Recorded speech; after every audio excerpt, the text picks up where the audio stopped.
Hello and welcome. If you are a developer who is struggling or you want to make sure that you don't struggle to get interviews, then this video is for you. I'm going to share with you the 4 most common problems that will 100% hold you back from getting interviews. Let's begin. The first one is, of course, skills. It is the most obvious and important. However, people generally tend to be poor at estimating their own skills, usually overestimating their abilities, but not always. And also in determining whether their programming skills are good enough to get a programming job. I know when I built my very first project, at the end, I thought my skills were way up here, when in reality, they were way down here. It happens to a lot of us. Now, at a minimum, if you can't build a complete project all on your own, or it ends up being extremely simple, plain, bad looking, or super buggy, then you're probably better off to continue learning, further developing your skills, and improving your weak areas. In the future, I'm going to create a video around this exact topic where if I were to start learning programming all over again from zero, what exact resources and tools I would use to help speed up my learning process and what I would focus on to make the most of my time. The second one is the projects in your portfolio. If you don't have any relevant previous work experience or a relevant degree, hint self-taught developers, then this is a super critical area for you to focus on, as this is how companies are going to evaluate and judge your skills for the roles you are applying to. The projects in your portfolio should be a representation of your current skill set, and it should show off your best work. These projects should also match the type of positions you are applying to. So, front-end projects for front-end roles, back-end for back-end, full stack for full stack.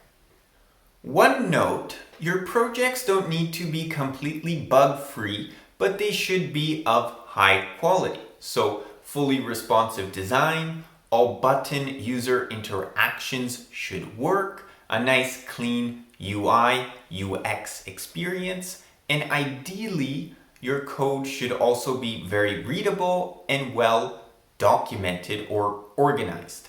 If you want to see what my project portfolio looked like, I will provide a link to it in the description below. The third one is having an active GitHub or GitLab or Bitbucket presence online. Employers want to see that you are making commits, building projects, and actively coding, especially if you have no previous work experience.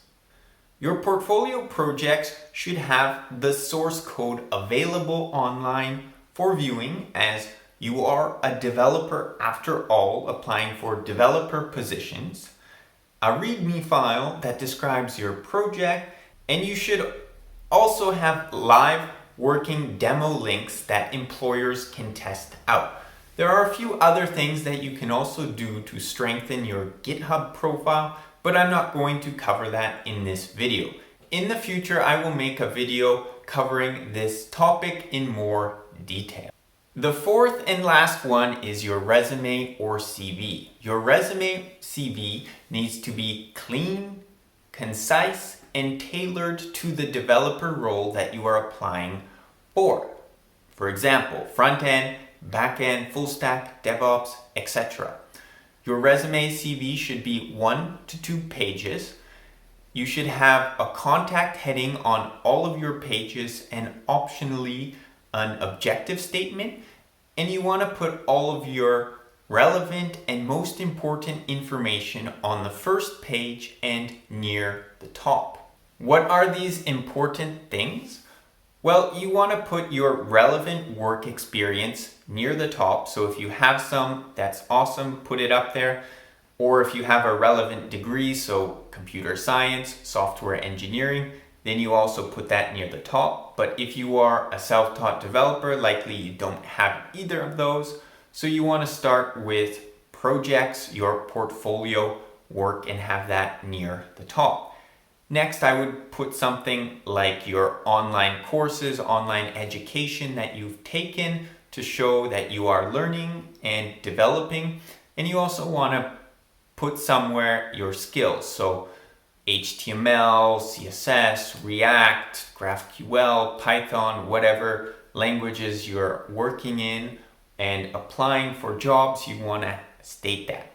Now, what are some of the not as important things? So for the second page, this could be other degrees. So for myself, I've done this because I have a different degree.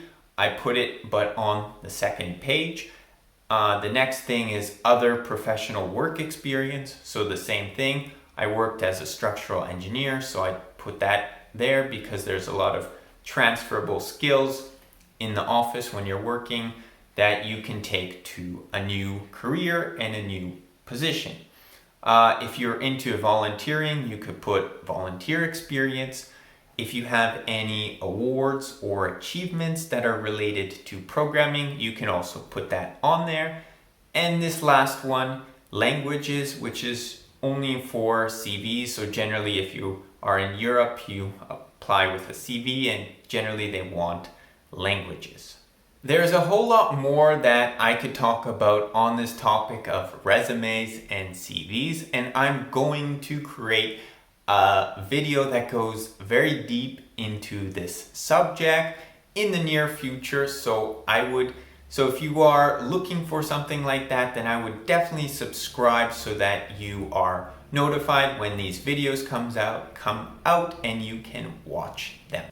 Lastly, if you believe that you have all 4 of these areas well covered and still aren't getting interviews, then I hate to tell you this, but I'd say 90 to 95% of the time, the reason why you aren't getting interviews is because you have a problem in one or more of those 4 areas. Period. If you are at that point, I would suggest that you get some external help so that they can help pinpoint what areas you are weak in so you don't have a mental breakdown. In the last 5 to 10% of the time, it might be because you have a problem with one of the following 2 areas: job applying strategy or poor communication skills during screening calls. If you have your resume, CV in order, a good portfolio of projects which showcase your skills, and your coding skills can be verified on your GitHub profile, it doesn't really matter which job applying strategy you use, as you should get some positive responses back. Now, certain strategies will work better than others, and it doesn't hurt for you to try different strategies to see which one will work best for you and which you like the most. I'm not going to go into detail on all of them, but I will list some strategies that you can try besides applying online that I've seen other people or myself have success in. Facebook groups. So I've personally used Facebook groups and I've gotten 1, maybe 2 interviews from them. So sometimes employers will go into a group, they'll put up an advertisement, and you can just directly message them and start the conversation, and usually you'll get an interview this way.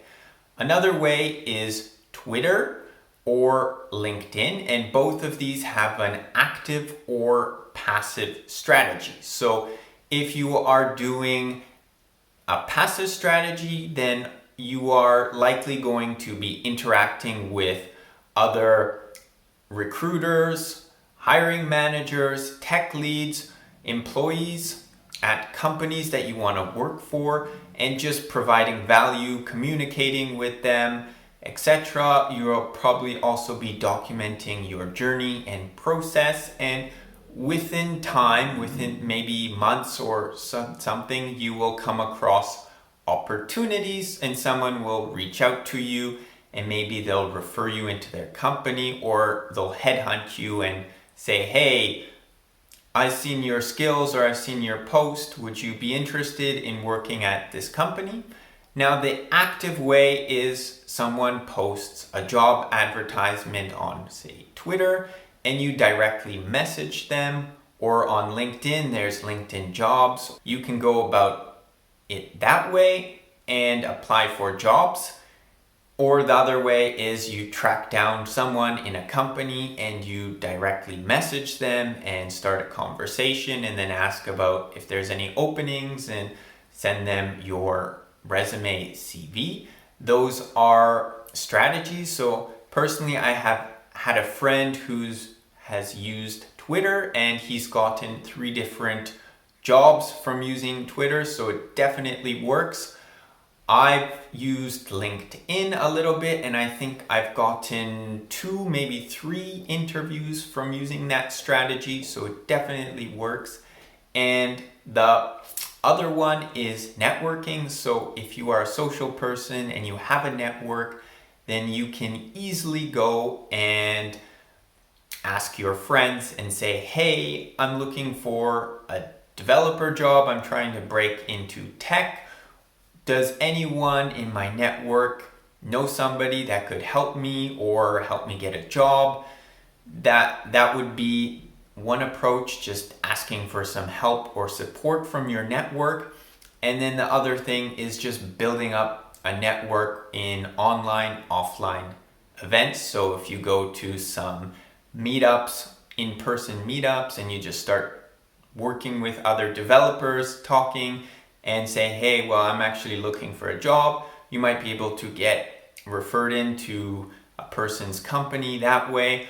Or with the Twitter, LinkedIn strategy, you're building up your network by communicating and providing value to other people, and in the hopes that you build up a relationship with them, and then at some point you can ask, hey, do you have any job openings or can you hire me? That would be the networking approach. And then the last one is direct. So finding someone in the company and you send them a message or an email. It's best if they are higher up in the company or as high as possible in the company that you can reach, and you send them a message that you like their company, you want to apply or you want to work for them, but make sure that they actually have positions open, that they are hiring, and they are hiring roles that you are interested in. So I've used this direct strategy the most, and for me it's worked quite well. So those are some options that you can use in your job hunt. Again, I'm going to be creating a mini series of videos on these topics, especially how you can go about finding jobs and applying for jobs. So if you are very interested to know how that's going to work, then definitely subscribe to this channel.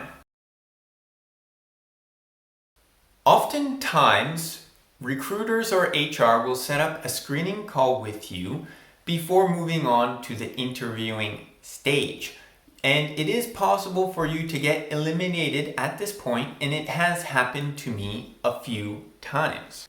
They may ask you, tell me about yourself, or why do you want to work for this company type of questions. Make sure you have a good story, explanation, and show your enthusiasm and excitement in speech.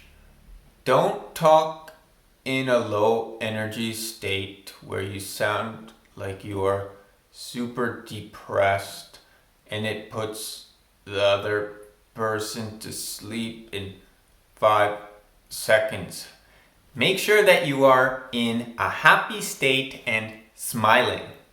They may also do a quick check on your background and skills. So if you have no previous work experience, make sure you emphasize your willingness to learn and how you've developed your skills through the projects you've built. The rest is just talking about the company, position, interviewing process, next steps, and whether or not you would like to continue. All right, that's all I have for you guys. I hope this was helpful and you enjoyed this video. If you did, leave a comment and a thumbs up.